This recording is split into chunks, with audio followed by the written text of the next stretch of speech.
दोस्तों जल्दी से आप अपने चैनल और गुरुजी को सब्सक्राइब करें और इस घंटी पर क्लिक कर दें ताकि आपको पता चल जाए कि आपका इंग्लिश का पीरियड शुरू हो चुका है। Hello students, all good. I hope so. तो हम लोगों ने पोएम पढ़ी लक्ष्मण। ठीक है, लक्ष्मण पोएम को हमने बहुत ढंग से और डिटेल में पढ़ा, एक एक लाइन समझी। मैं उम्मीद करता हूँ आप सभी को बड़े ढंग से समझ में आई होगी। अब हम लोग उसका क्रिटिकल एप्रिसिएशन करते हैं ना। ये जो क्रिटिकल एप्रिसिएशन के जो नोट्स होंगे उनका पीडीएफ का लिंक आपको डिस्क्रिप्शन बॉक्स में मिल जाएगा, आप वहाँ से डाउनलोड कर लेना। पर मैं आपसे रिक्वेस्ट करूंगा कि वीडियो पूरी देखें, क्योंकि बहुत सी चीज़ें ऐसी होती हैं जो मैं एक्चुअल में पोएम में मिस कर देता हूँ। हाँ, अर्थ तो मैं बता देता हूँ, परंतु और भी कई एस्पेक्ट होते हैं जो मैं मिस कर देता हूँ, और वो मैं यहाँ क्रिटिकल एप्रिसिएशन की वीडियो में आके समझाता हूँ। इसलिए क्रिटिकल एप्रिसिएशन वीडियो जरूर देखें पूरी। इसमें आपको सारी फिगर ऑफ स्पीच मिलेंगी जो कि बहुत जरूरी है एक लिटरेचर के स्टूडेंट के लिए समझना कि कौन सी फिगर ऑफ स्पीच क्या है। वहां मैं जल्दीबाजी में कई चीज छोड़ भी देता हूँ, है ना, परंतु यहाँ वो सब कवर होंगी, तो इस बात का आप ध्यान रखें। ये सब पूरा देखें। चलो स्टार्ट करते हैं हम लोग।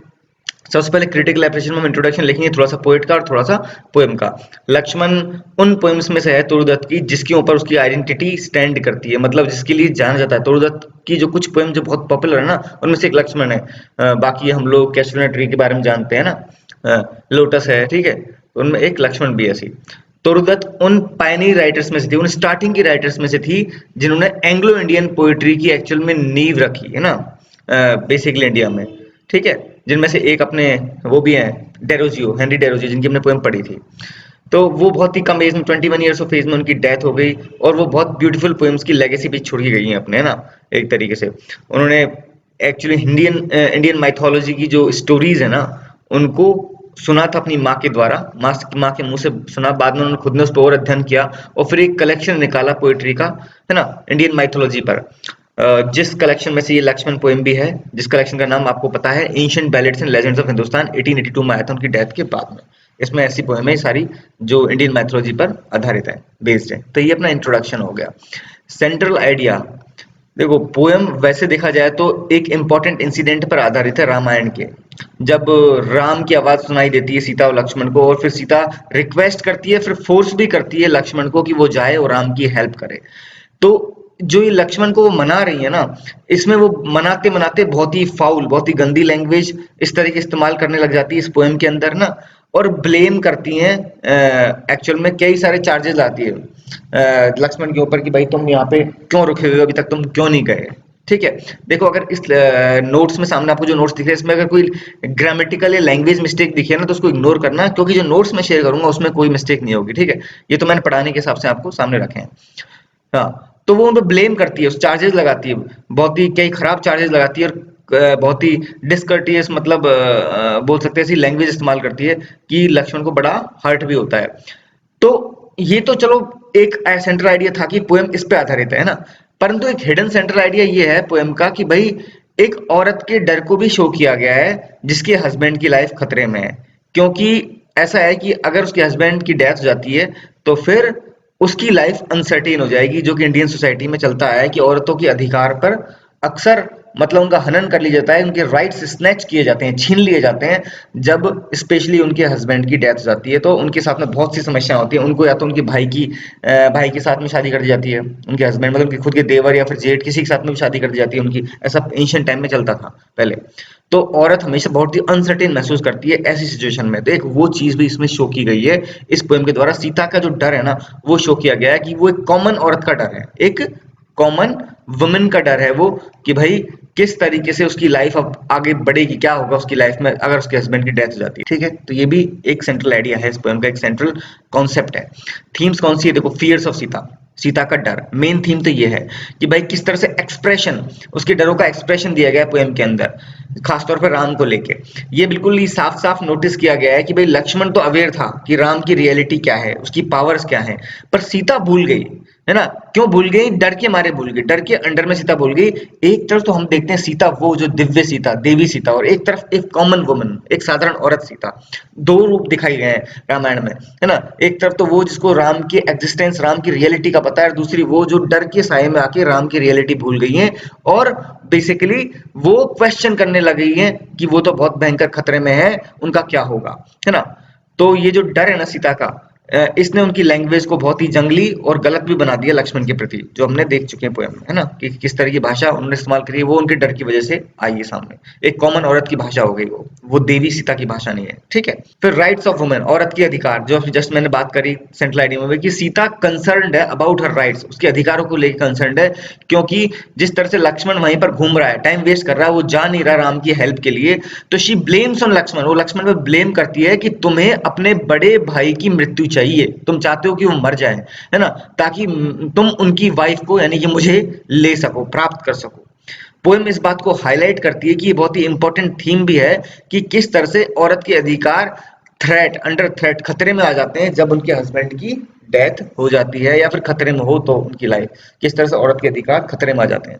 तो इसमें राइट्स ऑफ वुमेन की बात है, इन चीजों को ध्यान रखना, क्योंकि ये जो पोएम है सिर्फ रामायण का एक इंसिडेंट पर आधारित नहीं है। सिर्फ इंसिडेंट की तरह पढ़ेंगे तो बहुत ही कॉमन पोएम हो जाएगी है, ऐसे तो बहुत पोएम लिखी होंगी दुनिया में ना, परंतु क्योंकि इसमें जो ये इनबिल्ट मतलब जो अंदर की इनहेरेंट इम्प्लिसिट जो ये थीम्स है ना, ये बहुत इंपॉर्टेंट है। सीता का डर, सीता के मतलब एक औरत के अधिकार, इन सब अधिकारों की जो बात हो रही है ना, ये बहुत इंपॉर्टेंट है समझना।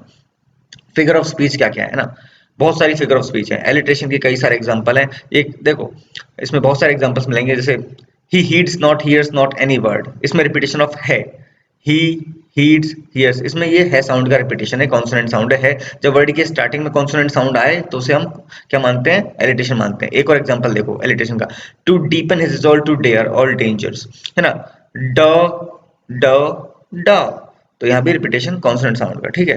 फिर आगे देखते हैं, and I feel far better were an open foe, feel far foe, इसमें भी रिपीटेशन है फ साउंड का, ठीक है। इसे तो आप कॉन्सोनेंट्स में भी काउंट कर सकते हो, मैंने लिखा नहीं शायद, इसको भूल गया हूँ, परंतु इसे तो कॉन्सोनेंट्स में भी काउंट कर सकते हो। फील फार फो, तीनों बार वोवल साउंड बदल रही है फे के बाद में, फील में ई, फार में आ और फो में ओ, ठीक है।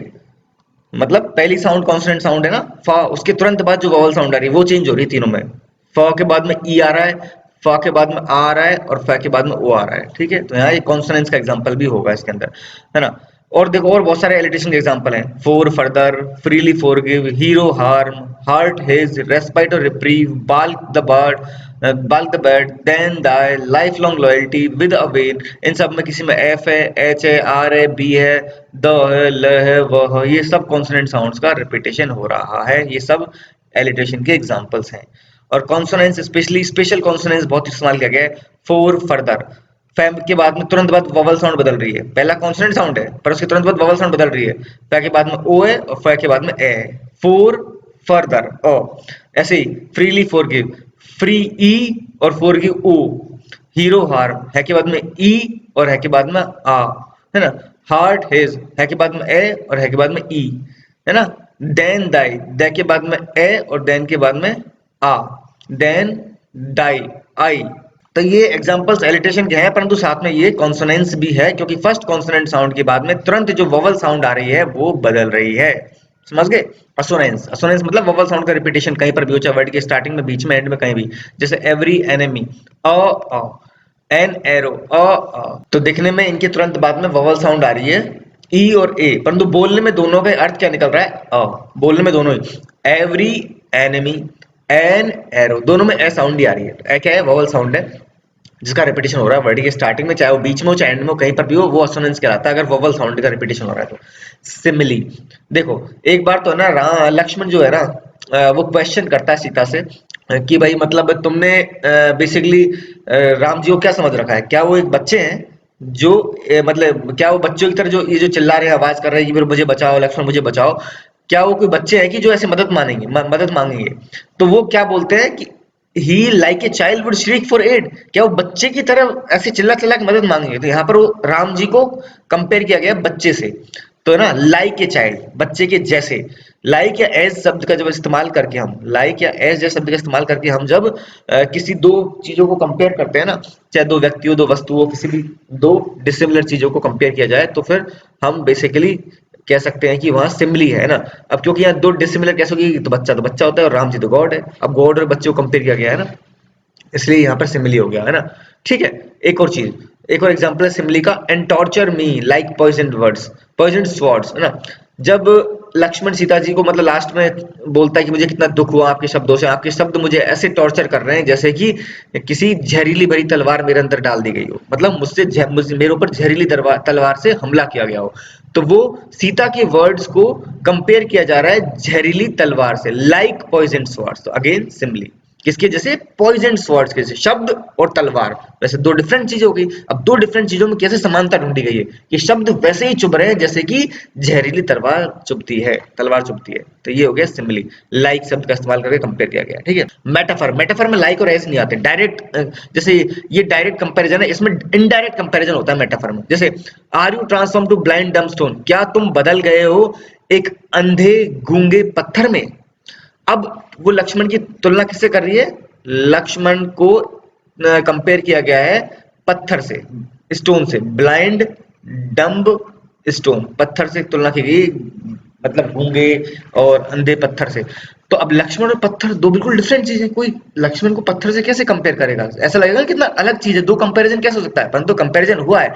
मेटाफर यही तो होता है कि दो बिल्कुल डिसिमिलर, बिल्कुल ही जिनमें समानता नहीं हो, ऐसी चीजों के बीच में समानता ढूंढी जाती है, पर इनडायरेक्टली ढूंढी जाती है, छुप जाती है समानता। डायरेक्ट लाइक या एज जैसे शब्द के इस्तेमाल नहीं होते, जैसे ये सिमिली में होते हैं, इसमें छुप जाती है कंपैरिजन, है ना। जैसे क्या तुम एक अंधे गूंगे पत्थर हो, मतलब कुल मिला के वो ये कहना चाह रही है कि क्या तुम एक ऐसे पत्थर के समान हो, यही तो बोलना चाह रही है, परंतु उसने समान हो लाइक ही नहीं बोला, सीधा ये बोल दिया तुम तो पत्थर हो, है ना। तो वह सवाल करते हुए, तो ये मेटाफर हो गया कि तुलना हो रही है परंतु तुलना छुप गई है, लाइक या एज जैसे शब्द इस्तेमाल नहीं किए जिनसे तुलना डायरेक्ट पता चले हमको, है ना। इसी तरीके से एक और एग्जांपल भी है इसमें, वल्चर्स स्क्रीम। अब इसमें जो एविल पावर्स हैं, जंगल की जो खतरनाक शक्तियां है ना, उनको वल्चर्स स्क्रीम, वल्चर्स बोला गया, उनको गिद्ध बोला गया है ना। अब शक्तियां और गिद्ध, एविल पावर्स और गिद्ध को कैसे कंपैरिजन करेंगे, क्योंकि एविल पावर्स हमेशा ताक में बैठी रहती हैं कि कब हमको मौका मिले और हमला करें, और वल्चर्स हमेशा इस ताक में बैठे रहते हैं कि कब उनको शिकार मिले जिस पर वो हमला करें, है ना। तो दोनों एविल शक्तियां और वल्चर्स दोनों का कंपैरिजन किया, पर इनडायरेक्टली किया गया है, डायरेक्टली लाइक या एज जैसे शब्द इस्तेमाल नहीं किए गए। डायरेक्टली बुरी शक्तियों को क्या बोल दिया गया है, बुरी शक्तियों को बोल दिया गया वल्चर्स, ठीक है। जिस तरीके से यहाँ पे लक्ष्मण को डायरेक्टली बोल दिया गया स्टोन, पत्थर। तो ये मेटाफर हो गया। पर्सोनिफिकेशन, पर्सोनिफिकेशन मतलब मानवीकरण या व्यक्तिकरण। देखो, bowed to the dust each serpent head, अब हर सांप का सिर मिट्टी में नीचे झुक गया है, मिट्टी में सिर टच करके एकदम झुक गया है राम के सामने। तो सांप को इस तरीके से दिखाया गया है जिससे कोई इंसान है जो कि सामने झुक गया हो, किसी सामने, राम भगवान के सामने नतमस्तक हो गया हो, इस तरीके से सांप को दिखाया गया है। जब किसी जानवर को या नॉन लिविंग थिंग को इस तरह से दिखाया जाए ना, तो वो हम बेसिकली उसे काउंट करेंगे पर्सोनिफिकेशन में, क्योंकि उसमें इंसानी गुण डाल दिए, जैसे कोई इंसान झुक रहा है, ठीक है, इसे पर्सोनिफिकेशन कहते हैं। रिपीटिशन, रिपीटिशन देखो यहाँ पे हार्क लक्ष्मण हार्क, पहली लाइन के 3 शब्द है ना पोएम के, और फिर बाद में दैट क्राई, दैट क्राई, जो रिपीटेशन हो रहा है, hark hark, that cry, that cry, same शब्द का बार बार रिपीटेशन, ये 2 कारण की वजह से होता है। या तो पोएम के अंदर म्यूजिकल इफेक्ट लाना है, यानी कि जैसे थोड़ा सा म्यूजिकल इफेक्ट, यानी म्यूजिक का असर पैदा करना है, या फिर दूसरी चीज हो एम्फेसिस, जोर देने के लिए किसी चीज पे। तो यहाँ पर म्यूजिकल इफेक्ट वाली बात तो नहीं है, यहाँ पे एम्फेसिस, जोर देने के लिए इस्तेमाल किया गया है कि सुनो लक्ष्मण सुनो, वह आवाज, चिल्लाने की आवाज, दैट क्राई, वो चिल्लाने की आवाज। तो वो एक्चुअल में फोकस करवाने के लिए कि सुनो लक्ष्मण, लक्ष्मण को ध्यान में लाने के लिए कि सीता लगातार फोकस करवा रही है उसका कि देखो ये आवाज तो राम की है, सुनो सुनो इसको। तो ये फोकस करवाने के लिए, एम्फेसिस, जोर देने के लिए है इस पे। रिटोरिकल क्वेश्चन, देखो ये जो लाइन है ना, are you a coward, I have seen thy bearing in the battle fray where flew the death fraught arrows keen, else had I judged thee so today। इसमें सीता जी क्वेश्चन कर रही है लक्ष्मण को कि क्या तुम एक कॉवर्ड, क्या तुम एक कायर हो, फिर वो खुद ही बोल रही है परंतु मैंने तुम्हें युद्ध में बहुत ही जबरदस्त तरह लड़ते देखा है, तुम्हारे मतलब बाण से गजब की डेथ फ्रॉट, मृत्यु से भरी हुई तीरें निकलती देखी है मैंने। अगर मैंने वो नहीं देखी होती तो शायद मैं तुम्हें कुछ और मान लेती, आज तुम्हें कवर्ड भी मान लेती, पर तुम कवर्ड नहीं हो। एक्चुअल में जो लाइन है ना, आर यू ए कवर्ड, ये एक्चुअल में क्वेश्चन नहीं है, ये एक लैंग्वेज को इस तरह से बड़ा चढ़ा के लिखने का तरीका है जिसमें वो क्वेश्चन जैसा दिखे, परंतु वो क्वेश्चन नहीं है, क्योंकि देखो क्वेश्चन वो होता है जिसमें आंसर नहीं होता, यहाँ इसमें खुद में आंसर भी है, जिसमें आंसर छुपा हुआ वो क्वेश्चन नहीं होता, ठीक है। तो ये रिटोरिकल क्वेश्चन इसलिए बोलते हैं क्योंकि रिटोरिक होता है ये बोलने की कला, है ना। तो यहाँ इस तरीके से बोला गया है ये कि वो क्वेश्चन जैसा दिख रहा है परंतु वो क्वेश्चन नहीं है, लैंग्वेज को बड़ा चढ़ा के लिखने का तरीका है एक तरह से, ठीक है। तो ये रिटोरिकल क्वेश्चन हो गया। हिंदू माइथोलॉजी, देखो हिंदू माइथोलॉजी या इंडियन माइथोलॉजी तो है ही इस पोएम में, क्योंकि जो पूरा बैकग्राउंड है वो किस चीज का है, ये बैकग्राउंड उस इंसिडेंट का है कि जब सीता का हरण होता है और रावण मतलब सीता जी का हरण करके ले जाते हैं, तो लक्ष्मण उससे पहले लक्ष्मण को फोर्सफुली बहुत जबरदस्ती सीता जी क्या करती है, जाओ राम की रक्षा के लिए जाओ, उसकी मदद के लिए जाओ, तो वो भेज देती है लक्ष्मण को, और लक्ष्मण उस जाने से पहले बेसिकली एक मैजिक सर्किल बना के जाता है ना, जिसे हम लक्ष्मण रेखा बोलते हैं। ये इसको पार मत करना किसी भी तरीके से, आपके ऊपर कोई खतरा नहीं आएगा, अगर पार कर लिए तो खतरा ही जाएगा ना। तो ये हिंदू माइथोलॉजी की जो कहानी है ना, इंडियन माइथोलॉजी जो कहानी है, उस कहानी का आधारित है ये पोयम, इसलिए इसमें हिंदू माइथोलॉजी तो ऑब्वियसली है ही, ठीक है। अब फेमिनिज्म पे आते हैं। हाँ, एक बड़ा इंपॉर्टेंट कंसर्न इस पोयम में फेमिनिज्म का, है ना। फेमिनिज्म का ऐसे है कि भाई सीता जो है ना, वो की जो कंसर्न, उसकी जो चिंताएं है ना, उसकी जो लैंग्वेज है, उसकी जो विचार है लक्ष्मण के प्रति, वो हिंदू माइथोलॉजी में नहीं मिलते, रामचरितमानस में ऐसे कहीं भी नहीं मिलते कि इस तरह से घटिया लैंग्वेज इस्तेमाल की गई हो, इस तरीके से डाउट क्रिएट किया, डाउट एक्चुअल में जाहिर किए गए हो लक्ष्मण के द्वारा, लक्ष्मण के ऊपर सीता के द्वारा, तो ऐसा कहीं पर भी नहीं है ना। तो यहाँ पोइट ने ऐसे क्यों लिखा है, क्योंकि पोइट यहाँ पे एक्चुअल में माइथोलॉजी को रेफर नहीं कर रही है, एक तरह से उनको रिफ्लेक्ट नहीं कर रही है। वो क्या कर रही है, वो ये बताने की कोशिश कर रही है कि एक कॉमन औरत के क्या डर होते हैं ऐसी सिचुएशन में, वो ये शो करने की कोशिश कर रही है। उनका ये जो फेमिनिस्टिक एटीट्यूड है ना, वो दर्शाया गया है पोएम के अंदर। वो ये रिफ्लेक्ट कर रही है कि सीता एक कॉमन औरत के रूप में उसे दिखाई है, और वो कितनी अनसर्टेनिटी फील कर रही है अपनी लाइफ में, अगर उसके हस्बैंड को कुछ भी हो जाता है या उस डेथ हो जाती है, उसको अपने राइट्स खतरे में नजर आ रहे हैं, एंडेंजर्ड नजर आ रहे हैं उसको अपने अधिकार, ठीक है। उसको ऐसा लगता है कि उसको अब उसके हस्बैंड के ब्रदर के द्वारा ले लिया जाएगा, उसका मतलब एक तरह से हस्बैंड के बाद में वो उसकी वाइफ हो जाएगी, उसको ये डर सता रहा है, तो उसको अपने अधिकार खतरे में नजर आ रहे हैं। तो यहाँ पर फेमिनिस्टिक एटीट्यूड है ना, औरतों की एक तरह से उनका नजरिया शो किया गया है इस पोएम के अंदर, पर्सपेक्टिव ऑफ लक्ष्मण। परंतु इंपॉर्टेंट, अगर हम लक्ष्मण का पर्सपेक्टिव नहीं जानेंगे या उसने क्या फील किया, तो ये अधूरा माना जाएगा इस पोएम को पढ़ना। देखो, सीता जी ने कि मतलब लगातार फोर्स किया, चिल्लाई लक्ष्मण के ऊपर, और वो तो हमने समझ लिया, ठीक है। परंतु लक्ष्मण ऐसा क्यों कर रहा था, क्यों टिका हुआ था, क्योंकि वो अपनी ड्यूटी कर रहा था। उसकी ड्यूटी थी कि राम भगवान की ने उसको जो बोला था ना कि भाई तुम्हें यहीं रुकना है सीता की रक्षा के लिए, वो उसको फॉलो कर रहा था, वो ड्यूटी बाउंड था, है ना, ठीक है। क्योंकि उस और वो जानता भी था, वो रियलिटी भी जानता था, राम भगवान कौन है और जंगल में कितने खतरे हैं, दोनों रियलिटी जानता था, इसलिए वो सीता जी को छोड़ के नहीं जाना चाहता था, ठीक है। अब वो लगातार मतलब बेसिकली उसको फील किया उसने, जो सीता जी ने उसको बोला कि भाई वो जो वेनमस जहरीले शब्द उसने बोले, है ना। तो ये चीज तो हमने सुनी कि सीता जी ने क्या बोला, परंतु लक्ष्मण ने कैसा फील किया वो अक्सर अननोटिस्ड निकल जाता है ना। और इस पोएम को अक्सर पढ़ के लोग इस बात को अननोटिस्ड बिल्कुल ध्यान नहीं देते इस बात पे कि लक्ष्मण ने क्या फील किया, वो समझना बहुत जरूरी है। एक्चुअली लक्ष्मण बहुत ज्यादा डीपली हर्ट हुआ, उसे बहुत बुरी तरह से चोट पहुंची सीता जी के विचारों की वजह से, है ना। वो उन्हें भाभी मानता है और उनके विचारों की वजह से उन्हें बहुत चोट पहुंची। वो क्वेश्चन भी करता है कि क्या मैं यही डिजर्व करता हूं आपके हाथों के द्वारा, मतलब आपने जो मेरे को समझाया आज, क्या मैं यही डिजर्व करता हूं, मेरे इतने सालों की जो लॉयल्टी है, सच्चाई है, स्वामी भक्ति है, क्या उसका मुझे यही मीड मिलेगा, यही रिवॉर्ड मिल रहा है, यही इनाम मिल रहा है मुझे। वो बहुत डीपली हर्ट हुआ है एक तरह से इन शब्दों से, इतने सालों की लॉयल्टी सब बेकार जा रही है। तो फिर भी वो वो फिर भी माफ कर देता है सीता जी को, और वो आगे राम की सेफ्टी के लिए चला भी जाता है उनके कहने पर, जबकि उनको पता है कि राम जी को कुछ नहीं हुआ, है ना। और जाने से पहले वो एक सर्किल बना के जाता है, मैजिक सर्किल की, आपकी सेफ्टी के लिए मैं ये बना के जा रहा हूँ। तो लक्ष्मण कितना ज्यादा आहत हुआ, परंतु उसके बाद में भी उसने अपना मानसिक संतुलन नहीं खोया, और वो उसने अपनी लैंग्वेज खराब नहीं करी, ठीक है। तो ये लक्ष्मण के कैरेक्टर को शो करता है कि वो कितना लॉयल था अपनी भाभी के प्रति और अपने भैया के प्रति, दोनों के प्रति, ठीक है। तो ये लक्ष्मण का पर्सपेक्टिव जानना बहुत जरूरी है। स्ट्रक्चर और राइम स्कीम पोएम में देखो, पोएम 22 स्टैंजा पोएम में, और हर स्टैंजा में 8 लाइन्स है ना। क्या है, 8 लाइन है, ठीक है। थोड़ा समझ लेते हैं ना कि पूरे 22 स्टैंजा, हर स्टैंजा में 8 लाइन है टोटल इसको। और हम राइम स्कीम देखेंगे, ठीक है। राइम स्कीम क्या है, राइम स्कीम के लिए हर लाइन का आखिरी वर्ड देखना होता है हमको। तो क्राई, क्राई को हम देंगे ए। वॉइस, क्या क्राई और वॉइस में तुकबंदी बैठ रही है, राइम्स की मतलब तुकबंदी नहीं बैठ रही। क्राई वॉइस दो डिफरेंट शब्द हैं, तो उसमें बी दे देंगे इसको। फ्लाई, क्राई फ्लाई, ये मैच कर रहा है, तो क्राई को ए दिया तो फ्लाई को भी ए देंगे। चॉइस, चॉइस और वॉइस ये दोनों मैच कर रही हैं, तो ये बी है तो इसको भी बी देंगे। फो, अब फो ऊपर वॉइस किसी से मैच नहीं कर रहा, तो इसको सी देंगे अलग। राउंड, राउंड किसी से मैच नहीं कर रहा, इसको डी देंगे। थ्रोज, फोज थ्रोज ये मैच कर रहे हैं, तो इसको सी देंगे। बाउंड, राउंड और बाउंड ये मैच कर रहा है, इसको डी देंगे।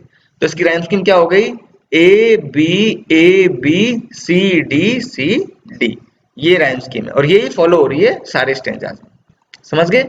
तो ये अपनी राइम स्कीम हो गई पोएम की। तो बच्चों ये अपना क्रिटिकल एप्रिसिएशन हो गया लक्ष्मण पोएम का। आई होप आपको समझ में आया होगा, है ना। और कुछ समझ में नहीं आया हो तो आप कमेंट बॉक्स में मेरे से पूछ सकते हैं। बाकी आप इसमें से अपनी तरफ से समरी वगैरह ऐड करना चाहे तो कर लेना, और कुछ पॉइंट और एक्सपेंड करना चाहे इन पॉइंट्स को, मेरे पर लिखे गए पॉइंट्स को आप और फैलाना चाहे तो और एक्सपेंड कर सकते हैं, आप ही के लिए बेटर होगा। ठीक है बच्चों, मैं मिलूंगा नेक्स्ट वीडियो में। Till then goodbye, see you soon, take care.